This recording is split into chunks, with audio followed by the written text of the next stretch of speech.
Радикализм, экстремизм, терроризм мемлекет іргетасын шайқалтуға тырысатын жат ағымдар туралы не білеміз?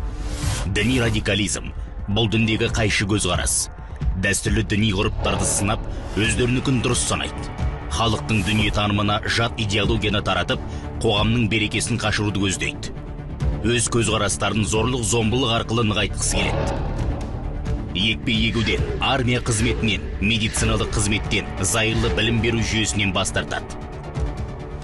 Экстремизм шектеу, орталықтан ауытқу, белгіленген жерден тыс кету деген мағынаны білдіреді. Яғни қоғамдық және жалпы тәртіпті мойындамайды. Экстремистер өздерін ең таза, кіршіксіз деп санап, басқаның барлығын адасушыларға жатқызады. Терроризм, оның идеологиясы әрқашан зорлық-зомбылыққа негізделген. Ол қылмыстық жоспарларды жүзеге асырудың құралы. Терроризмде адам, ұлт деген белгілі бір конфессия жоқ. Барлық жас топтар оның құрбанына айналады.